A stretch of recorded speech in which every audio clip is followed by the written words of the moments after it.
then it's the perfect trap for a digital product, because you can invest a lot of resources there, but at the end you can convey the same value with a different solution.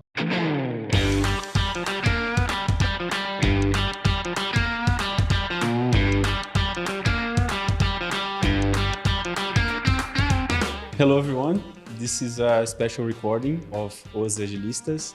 We're here today with 3 special guests from one of our digital initiatives with RHI Magnesita, which is one of the big clients that we have in the industry sector. So as always, I'm here with my co-host, Julia. Hi everyone, it's good to be here in English. It's Yeah. a little bit different. First time in English and first time with In video too. video format, yes. Yeah. So God help us. Yeah. Pioneers. Yeah. So let's introduce our guests. So first, Marcos. Hi, Marcos. Welcome. Hi. Hello. How are you? I'm fine, thank you. Thank you for having me here today. Yeah, it's a pleasure. So Marcos, what can you tell us about yourself? So introduce yourself to our guests, please. So yeah, I can tell about myself. So my name is Marcos. I'm coming from Spain originally, although I'm working in this company in RHI Magnesita already since 22 years, and now I'm based in Austria. So yeah, a little bit about myself. My background. In fact, I'm a mining engineer. All my professional career has been until recently, 3 years ago, has been dealing with physical products in the industry. And now, since 3 years, I discovered the beautiful world of digital products. I have to say, made a very good experience with the product that we are going to talk today about with the team. Yeah, I'm happy to be here. Happy that we get the opportunity to talk about at least one of my passions at the moment, which is the product all portfolio explorer. Thank you, Marcos. Welcome. It's your first time in Brazil? No, I've been already several times in Brazil for work also. So, but I love Belo Horizonte. So this is what I know in Brazil is my favorite place. So Oh, Yes. very nice here. We have the best food, right? Mineiro. Yeah. Wow. Happy Good to to hear hear. that. Yeah. So who's next? Arthur? Yes, sure. So So, as you might know already, my name is Arthur, and I'm here in DTI. Next week, I'll be 2 years here. So, Oh. good. Congratulations. I'm happy about it.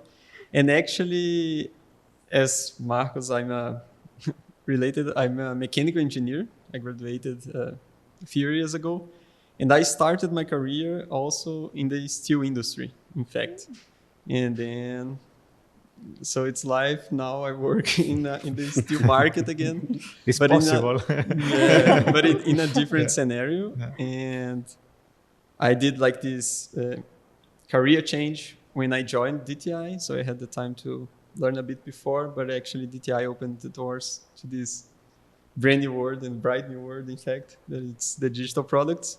And I work as a product manager. So it's been very good to work together with Marcos, João, and we have a very Good. nice team environment. How do you feel about that career change?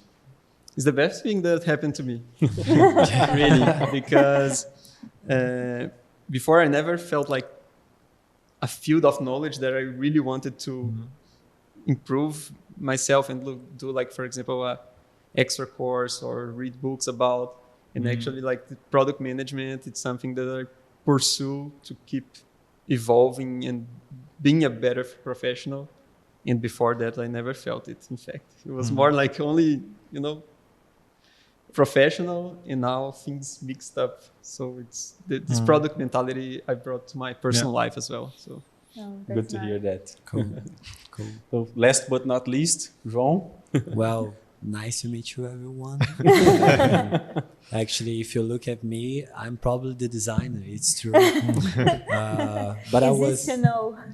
Yeah, it's easy to notice. But actually, I was a developer before. I made a career change too, and it was the best decision for me too. Because as a developer, I don't think I found myself inside design. So that's the best place to be right now. And actually, in DTI, I had other experience as a designer, as a product designer, UX designer. But in that context, I think it's the best and biggest scenario that I ever participated, because here we got something different. You got a team that makes all the difference. So I think we are talking about this today, about that team. It's Good. amazing. So we haven't talked about the product yet, but that's coming, I promise. But before we go into the initiative, the digital initiative per se, let's talk a little bit about RHI Magnesita. Yep. So Marcos, can you just briefly explain to the public what is RHI Magnesita about? Yes. So RHI Magnesita, the company where I'm working, is the biggest refractory producer in the world. So refractory material is material which is withstanding high temperatures. So you have it at home when you are grilling, for example, in a party. All these bricks that you have where you are grilling the meat, they are a refractory material, in fact. When you take this to the next level, which is in industries which have high temperature process, like steel, cement, non-ferrous industries, they all need this refractory material, which will be bricks or mixes, in order to produce steel, cement, etc. So we are the biggest supplier, the biggest group in the world.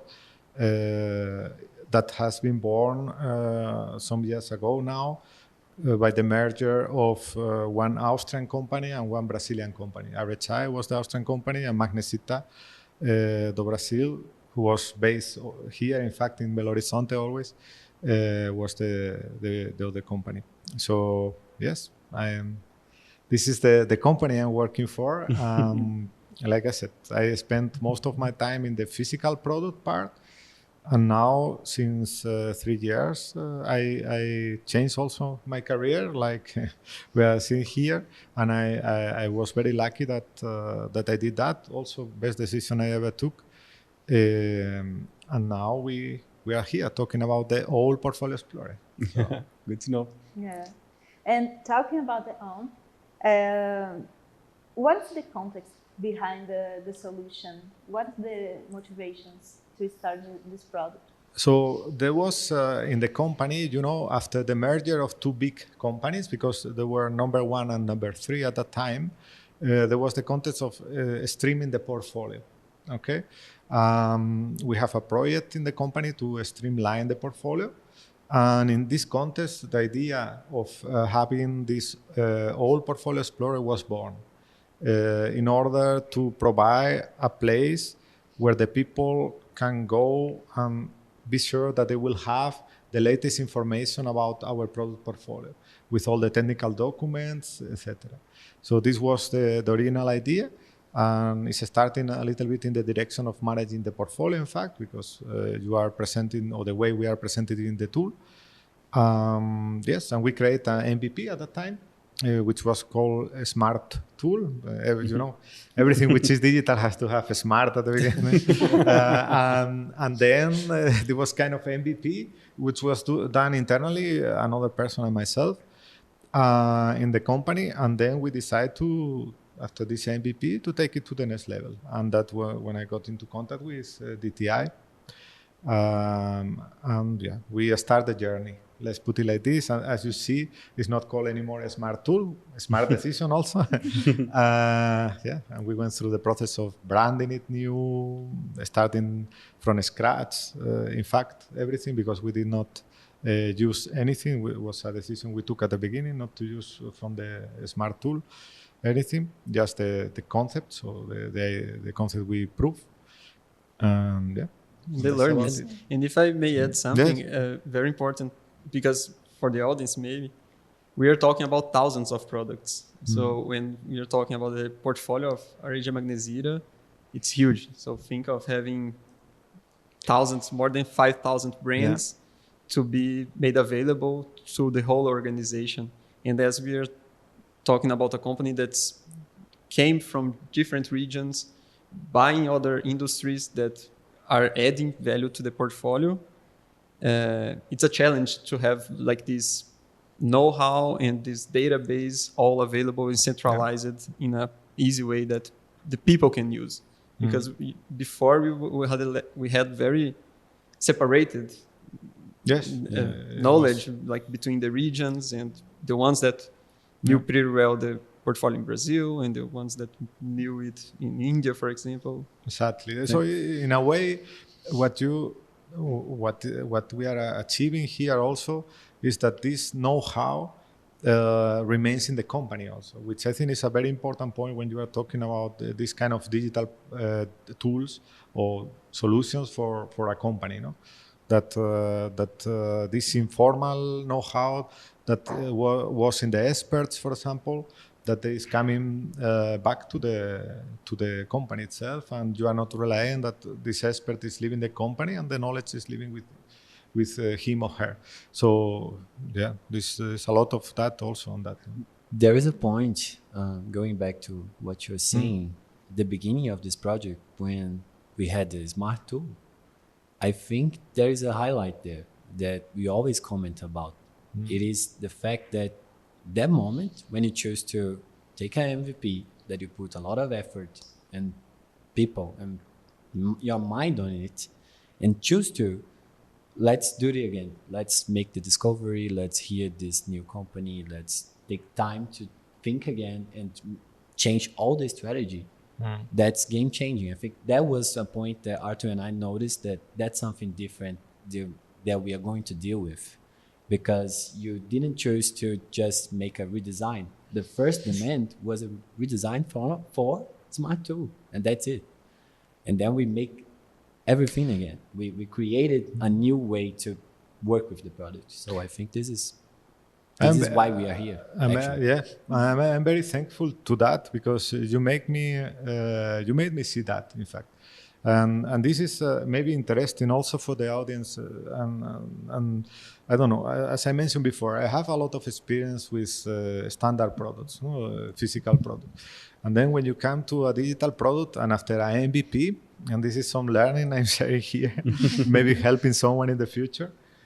I came with the MVP, with a smart tool, and for me it was clear, we have the product already. Yeah. It was like, there's nothing to do, it's just execute. And then I was, in the meetings at the beginning, I was, what the strange questions these guys are asking to me? Is everything so clear? What is discovery? What is this word, discovery? Christopher Columbus discovered America. This was my knowledge. And then it was the effect that remained there in the brain. I was then, after the meetings with the team, I was thinking, it's a simple question, but there is a lot behind this simple question. And you and the team, you have the perseverance to push, to keep pushing, until the moment it was clear to me, we need to build the solution. This was an MVP. It was something that is there, that we learn something, but and now when you look at it, it's totally different to what we have as MVP. Yeah, and that's the goal of an MVP, right? To learn from it. Yeah. So we took the learnings and built. That was actually my next question, because even though you decided to go back and revisit the strategy, revisit the problem, once again, that MVP did play a role, right? Yes. Were you able to learn something? Yes. Yes. I learned a lot. So it was my first contact with a digital product. And I was, like I mentioned, I was all alone by myself there, because, with a developer, but I was trying to learn. I was reading a lot, so how to do it. And this all has a learning effect already. And then the part also of, I was in contact with the stakeholders, with the internal customers, so I make a lot of effort to bring the data together also with the people, the people, in fact, that know about that. So to be sure that we capture this know-how. So all these connections is the connections we used afterwards. It was not lost. Yeah. But what was the big difference is This is, well, you say it very clear. It's an MVP. So, okay, it's something we learn with. And now let's try to do the product. And Joao has a very good. Sometimes we are presenting that the evolution. No? I love this. Yeah, yeah, really. Because For real, I think I was thinking about it. Yeah. Like I love having all this data about how since the beginning we talk about the analytics tools that we're going to use. We have the same board, we have the same ideas, but then we were refining it until what you have right now. Like it's amazing to have all those data since the beginning. Yeah, you can have a look at it. You see the evolution, how it changed from the beginning until now, and how it will keep changing. Also, Yeah, it is. And we have also a lot of ways that we didn't take. In fact, like Yes. possibilities that That's the we best used, part. like design practice to show like possible ways, and the reason why we made the decisions. So Yes. Yeah, this very- well, you can comment on The visual visual navigation navigation. is one feature. Like in the beginning, we heard a lot about it, and everyone wished to navigate throughout the portfolio with a visual structure. But the effort to do this and the challenges were so big, and you got it because you could keep on that decision and say, "Wow, I want this." Okay, company, do this for me. Yeah. Please do the visual navigation. But then we learn as a team what is discovery, what is to have evidence. So that changed everything. Yeah. Yeah, and also not only, I mean, we focus on the value at the end of the day because, I mean, we are delivering what we see in the metrics we are using, we are delivering the value without having done, because for me, these visual things, what I understood then later, no, when we discuss and we try, is that it's kind of when the value is not conveyed really because of this visualization, so then it's the perfect trap for a digital product. Because you can invest a lot of resources there, but at the end you can convey the same value with a different solution. True. And this is really something I think one should pay attention in these digital tools, because you tend to go to this, no, to it's nice to see the visual, but at the end we have to go back to we need to deliver the value. And there is a lot of ways of delivering value normally, and we explore a lot of ways, and then we decide this. This I think worked pretty good. And I'm a little curious to understand how were you able to convince Marcos that no, you were not ready to execute, that we need to learn more, or we need to go back to strategy once again? What would you say was the key point? We have a lot of examples of this. It's not just the visual navigations, because it wasn't something that we needed to convince them, because he's part of the team. And that makes all the sense for me. That you have someone side by side that will watch for the process, what it means to make discovery. And I watch by my side a team that is interviewing with me. It's making meetings with me. It's making writing hypotheses with me. So it doesn't need convincing, right? Because you are part of the logic. You are thinking together. Yeah. So I think that's the answer. Yeah, and I think maybe because when someone in the audience is listening from the industry perspective, no? Coming from a traditional industry, refractory is a traditional industry at the end of the day. This is a very important point. So there are two factors. So in fact, one is the factor that, the product manager or product owner, call it as you want, has no hierarchy in a team. This is a very important point especially when you came from in the traditional industry, you are used to waterfall, project management, etc. This is a major change in mentality that is needed, because if not, it will not work. And then the other point is this customer supplier relationship. If you have everything so clear as a customer, you don't need probably the supplier, in principle, the specialist to solve it or to try to approach the problem together with you, know. And this is also a very important point yes, I'm a customer, but I mean, we as a team, in fact, we are all together in that, doing this. And the knowledge, especially the digital part, what you have in DTI, we don't have in RHI Magnesita. It's as simple as that. So, and this is the big, I think this is the big learning for me also, to step back also, to listen and trust. So this is also important at the end of the day. Okay, I'm very lucky also. We have two geniuses here sitting also in front of me. That is also, but yes, at the end of the day, we are discussing about everything, very open, very transparent. The decisions are clear. Everyone, so we are three here, but we have there very close the developers.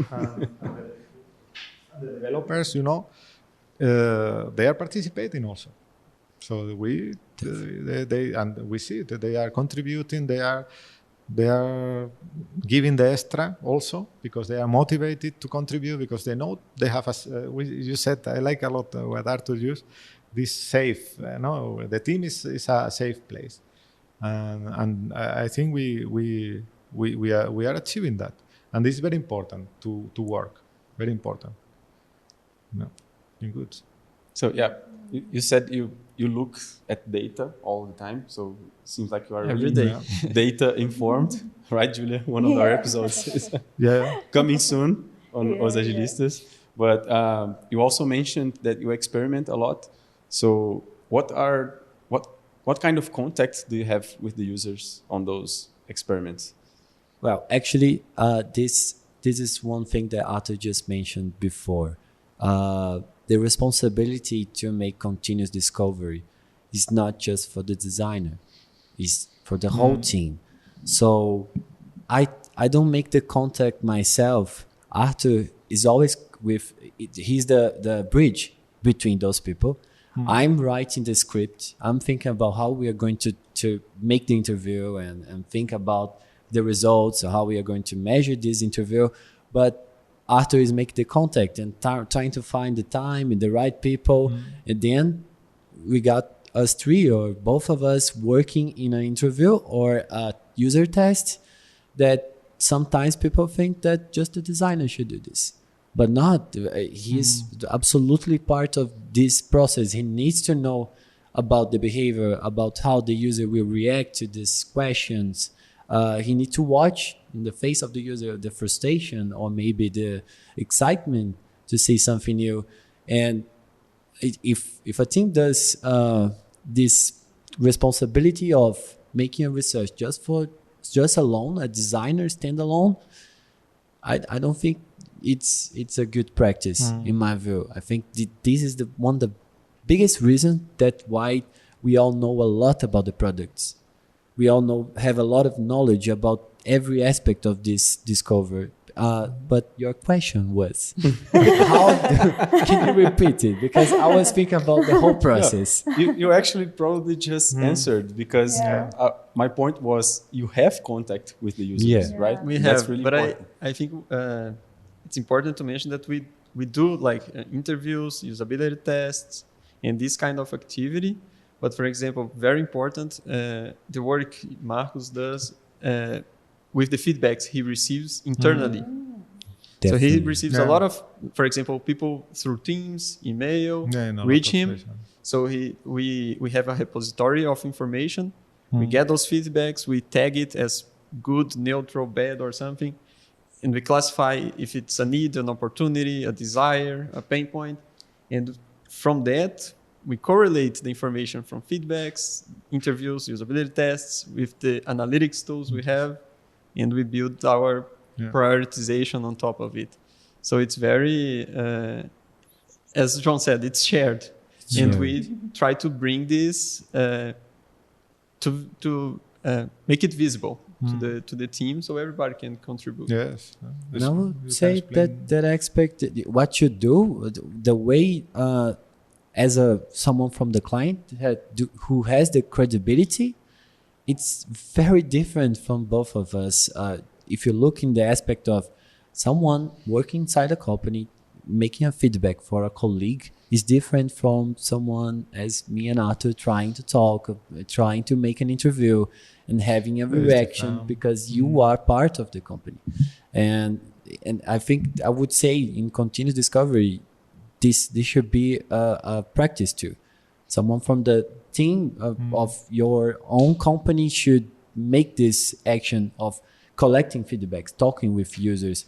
That's very important. I feel very happy that we have you doing this. Yeah, but you can tell about the triangle, so because we were explaining that, no? Now so this with the metrics, so the evidence, the feedback because you explained it very good. Okay. Well, we can share again. But in my view, what we do is creating, actually, this is not something new. This is in every book. Triangulation is something that we do with qualitative research, quantitative, and this expert analysis. So we have a view of an expert. We have, as we three here are experts on this, I can say about usability, feasibility, technical variability, all those aspects. But when you think about having data that we see the behavior from the user and having someone to watch the user and talk about it, if you unite all those aspects, if you use this, gather this information in every pillar, you have 3 different sources or even more of truth. You don't have just one point of view. You create the truth by having different dimensions of the truth, which is data from talking with someone. So he's saying what he does is different from watching what he does. So all those aspects of triangulation, it's what brings our team more closer to the truth. Yeah, I like one sentence I hear once. This with a request. So this was like something like, okay, a request when someone is, as a customer or as a user, you are making a request for the team. The request is not to be developed, it's to be understood. And I think this is a key, simple, direct way of saying what it's all about, in fact. So you need to understand that and to note it. And then what you were saying, then, okay, maybe it's coming a second request, which is the same, similar. Then you observe that, okay, this is happening also here. The people are using like this, okay. Then you start puzzling the different sorts of truths, like Joao was mentioning. And then eventually you are able to deliver the value then. And the value, not only for one user, which is the difference, no, with this request, okay, nice to have, no, this, everyone, I say it always, every one of us has very good ideas, always, the best ideas for sure. One different, it is very different to bring value then with the idea. Which would be the focus in this kind, try to solve. What problem are we trying to solve? Why are we building this? And then deliver the value. So. It all sounds great, but did you have any failures? Yeah, of course. A lot of failures. Yes. That's so amazing and perfect. No.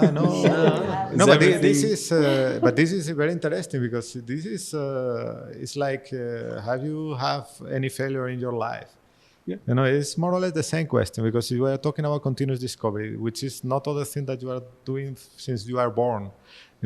So you are making failures since you are born, and this is the same with the product. Of course, we make a lot of failures, and we have conflicts also at the beginning, especially in the team. Where we have a lot of, but we address them. So and we speak open and honest with the people, and we address the problem. We don't address the people. So in that sense, so we respect and saying the things with, I would say, with positive experience in that sense, okay? Whatever was the result. But yes, we are today, so we were before having a presentation also, and when I was the feedback for that's a classic. This, that's a classic. For me is, okay, we put it there, we develop, not a fail big feature. effort. Yeah, fact. but okay, this is a failure because we see that no one is using it now. So, but okay, we decide already. We thought this failure lead us to think, okay, what we can do as alternative, and we have it in the backlog. Now it's not a priority, but we have already something. So yes, we are failing a lot, I would say, but that's the point about it. No, we are able to keep it because we are learning from that. I mean, this. There were moments we were struggling with operation as well, Yes. like with this to find this. Talking about like more the execution, finding this balance between estimations, capacity, and Also. the sharing the capabilities within the team. We struggled like like every team. Yeah, of course. Yes, It's a complex environment, so it's not that easy to. Important to get is not to get attached. So learn from it, move on, right? Yes, and these checks, they are very important for that. There is where, the retros, for example. This is where, in the retros, we have always this, what went bad, when we're good. So we talk always about what, in the opinion of the team, and if there is any need to address that. So this is, so that's why I say we are continuously improving, but we are continuously failing also. It's part of the game. You know, there is no other way. now I want to go back to the feedback pop-up because this was in my mind when you were saying about failure. And I remember, I must assume here, I always thought this would work. And I asked Arthur, like, say, man, I really think we should have our own feedback form. So maybe a pop-up, something that the user can give feedbacks. And then we choose together. Maybe the success rate, right? Something like this. How's it Task called? completion rate. Task completion rate. And then we build it. And it's awful. Like it doesn't work as we thought. You know, it was something that we believe it would bring value for this communication, but at the end, it brings vision for what we could do with this. We learn by watching the behavior and saying probably this task completion rate could be in another point of the user journey. That's what we learn. It's not that people don't want to answer this, but maybe if you change a little bit, but experiment with this, that's what we are going to do actually. Yeah. And then we can see now we have this feedback because it was in the wrong point of the screen, the wrong size, or the wrong moment of the journey, you know? And that's experimentation. So failures are good because we learn from them. And this is very difficult also to understand for industrial companies, I would say. This failure culture is still not there. In a lot of, in our case, it's totally different. So because here with a product, you cannot fail so fast in principle. We are always talking in the product side, in the physical product side, okay, fail fast, learn, etc. But there is not so easy because you have some testing in a laboratory, then you have to build a product right at the customer maybe. So this is a long process. But here, and this is a fundamental mindset change when you are working with digital products, is okay, you really can fail fast.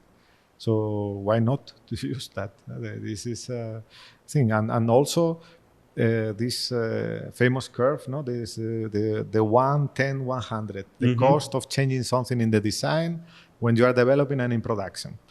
This, I think, in the team we have it very present. This always, so that okay, let's invest the time in the 1, not in the 100. One thing I'm very proud of, and I have to say it loud again and again, is this: that we have really a production which is really free from bugs, so in principle. So we are always deploying into production with a very good quality. So and we have minor things, of course. Not everything is perfect, but it's not interfering at all in the value we are delivering and in the experience we are providing to the customer. So to the customer user. Talking about software as a service. Yeah. This was perfect, guys. So do you have any final thoughts, final comments, or any advice for our audience?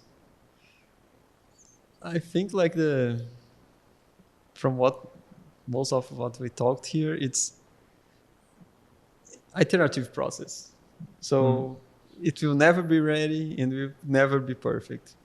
It's like I have I don't know, something from DTI says like a mudança é inevitável. So you cannot avoid the change. It will happen. So we need to find a way to navigate in those changes and deal with the fails, because we don't want them, but it will happen. But with this product mindset, that it's a iterative process, and next week we will have another opportunity to make it better and keep improving. Perfect. True. Yeah. So this was awesome, guys. Thank you. Thank you for being here today. So, and to our public, if you have any comments, questions, or got curious about any of the tools or references that we gave here, please leave a comment on the channel or contact us via Instagram @osagilistas. That will give you an answer on any of our digital platforms. So thanks, guys. Thank you very much. Pleasure. Thank you. Yeah. Thank you. Bye. Bye. Bye. Bye. Ciao.